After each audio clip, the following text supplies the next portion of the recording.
নেতৃত্ব, ব্যক্তিত্ব এবং রাষ্ট্র পরিচালনায় শহীদ জিয়া দলের নয়, বরং দেশের হয়ে উঠেছিলেন। রাষ্ট্র পরিচালনায় মুক্তিযুদ্ধের মূল মন্ত্র সাম্য, মানবিক মর্যাদা, সামাজিক সুবিচার রেখেছিলেন সমুন্নত। নিজের ইচ্ছা কিংবা মত জনগণের উপরে চাপিয়ে না দিয়ে তিনি বরং জনগণের কাছে গিয়ে জনগণের মতামত নিয়েছিলেন। দেশের জনগণের আকাঙ্ক্ষা বাস্তবায়নের জন্যই প্রায় প্রত্যেকটি কর্মসূচি তিনি গ্রহণ করেছিলেন। এ কারণে শহীদ জিয়ার নেওয়া খাল খনন, গণশিক্ষা কিংবা বৃক্ষরোপণের মতন প্রতিটি গণমুখী উদ্যোগকে জনগণ তাদের নিজেদের কর্মসূচি হিসেবে গ্রহণ করেছিল। দেশের জনগণ স্বতঃস্ফূর্তভাবে শহীদ জিয়ার কর্মসূচিকে সফল করে তুলেছিল এবং সে কারণেই জনগণ গণতন্ত্রের সুফলও পেয়েছিল সেই সময়। সম্মানিত নেতৃবৃন্দ, সম্মানিত আলোচকবৃন্দ, প্রিয় উপস্থিতিবৃন্দ, সত্যিকার অর্থেই রাষ্ট্র এবং সরকার পরিচালনায় জনগণের স্বার্থ, জনগণের আকাঙ্ক্ষাকে প্রাধান্য দেওয়াই কিন্তু জরুরি। কারণ কোনো সরকার কিংবা সরকার প্রধানের নিজেদের চিন্তা জনগণের উপরে চাপিয়ে দেওয়ার প্রবণতা থেকেই কিন্তু শাসন প্রশাসনে মন মগজে স্বৈরাচারের বীজ রোপিত হয়। রাষ্ট্র এবং সরকারে যাতে স্বৈরাচারের কবলে না পড়ে, এ কারণেই রাষ্ট্রে জনগণের মালিকানা প্রতিষ্ঠা করা অত্যন্ত জরুরি।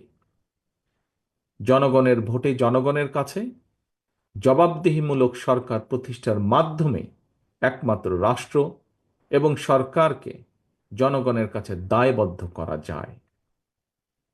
সম্মানিত সভাপতি, হাজারো শহীদের রক্তস্নাত বাংলাদেশে দীর্ঘ ১.৫ দশকের ফ্যাসিবাদী শাসনের পতন হয়েছে।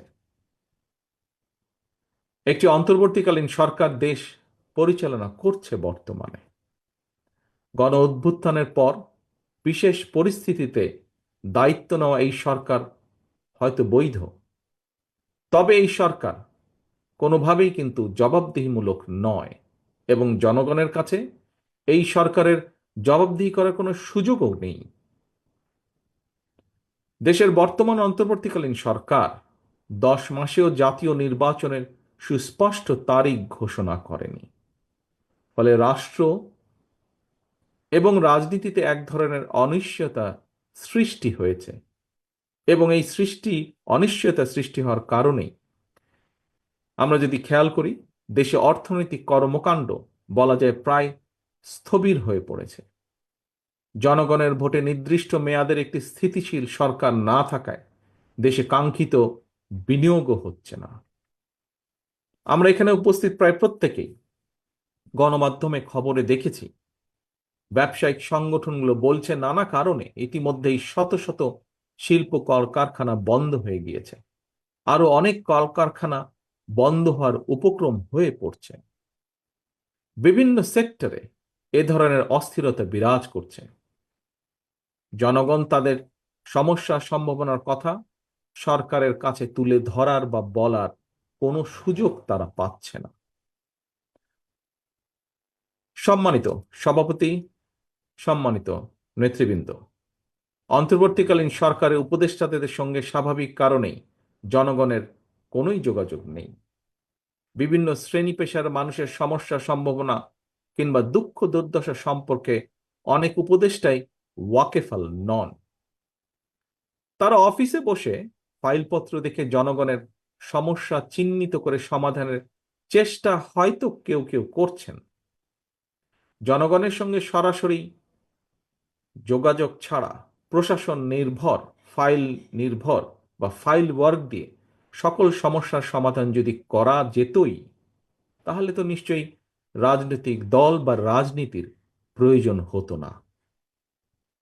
প্রিয় উপস্থিতি, দেশের জনগণ সরাসরি নিজেদের পছন্দের প্রার্থীকে ভোট দিয়ে একটি জবাবদিহিমূলক সরকার প্রতিষ্ঠিত করতে প্রস্তুত। কিন্তু অন্তর্বর্তীকালীন সরকার মনে হয় জনগণের আকাঙ্ক্ষা উপলব্ধি করতে ব্যর্থ হচ্ছে। গণতন্ত্রের পক্ষের প্রতিটি রাজনৈতিক দলের পক্ষ থেকে লিখিতভাবে অন্তর্বর্তীকালীন সরকারের কাছে সংস্কার প্রস্তাব দেওয়া হয়েছে। এরই ভিতর সংস্কারের ব্যাপারে কিন্তু কোনো রাজনৈতিক দলের তেমন কোনো আপত্তি নেই। তবে সংস্কার নিয়ে সরকারের অযথা সময় ক্ষেপণে আপত্তি অবশ্যই রয়েছে, শুধু রাজনৈতিক দলের নয়, রাজনৈতিক দলগুলোর বাইরেও পত্র পত্রিকার মাধ্যমে আমরা দেখেছি বিভিন্ন সংগঠনও এ ব্যাপারে তাদের আপত্তির কথা জানিয়েছে, এ ব্যাপারে তাদের কনসার্নের কথা জানিয়েছে। এবং এ কারণেই আমরা মনে করি প্রস্তাবিত সংস্কার শেষ করে যদি তাদের ইন্টেনশন সঠিক থাকে, গণতন্ত্রের পক্ষে থাকে, আমরা দাবি করেছি ডিসেম্বরের ভিতরে নির্বাচন দিতে, তবে আমি এটাও মনে করি বিভিন্ন বিষয় বিবেচনা করে সংস্কার প্রস্তাব শেষ করে, যেহেতু কম বেশি সকল বিষয় অধিকাংশ দলগুলোর মধ্যে একমত রয়েছে, ডিসেম্বরের আগেও নির্বাচন করা সম্ভব। আমি অন্তর্বর্তীকালীন সরকারের কাছে আবারও আহ্বান জানাই, জনগণের আকাঙ্ক্ষাকে ধারণ করুন, অবিলম্বে ডিসেম্বরের মধ্যেই সুনির্দিষ্ট দিনক্ষণ দিয়ে জাতীয় নির্বাচনের তারিখ ঘোষণা করুন। এখানে অন্তর্বর্তীকালীন সরকারের জয় বা পরাজয়ের কোনো কিছুই নেই, বরং স্বাধীনতা প্রিয় জনগণকে একটি সুষ্ঠু নির্বাচন উপহার দিয়ে গণতন্ত্রকেই বিজয়ী করতে সাহায্য করুন। পরিশেষে আজকে এখানে উপস্থিত বিএনপির নেতা কর্মী সহ আপনারা যারা উপস্থিত আছেন, আপনাদেরকে এবং আপনাদের মাধ্যমে বিভিন্নভাবে বিএনপির সর্বস্তরের নেতৃত্বের প্রতি দৃষ্টি আকর্ষণ করে বলতে চাই, স্বাধীনতার ঘোষক শহীদ জিয়ার রাষ্ট্রচিন্তা থেকে প্রতিটি রাজনৈতিক নেতৃত্বের জন্য একটি বার্তা আছে। কি সেই বার্তা? বার্তাটি হলো, রাষ্ট্র পরিচালনায় সফল হতে হলে জনগণের আকাঙ্ক্ষাকে ধারণ করতে হবে, দেশ এবং জনগণের স্বার্থকেই সবার আগে বিবেচনায় আনতে হবে, বিবেচনা করতে হবে। সুতরাং স্বাধীনতার ঘোষকের আদর্শ বাস্তবায়ন করতে চাইলে শহীদ জিয়ার প্রতি সৈনিক, দেশনেত্রী খালেদা জিয়ার প্রতিটি কর্মীর প্রতি আমার আহ্বান, আপনারা জনগণের সঙ্গে থাকুন, জনগণকে অবশ্যই সঙ্গে রাখুন।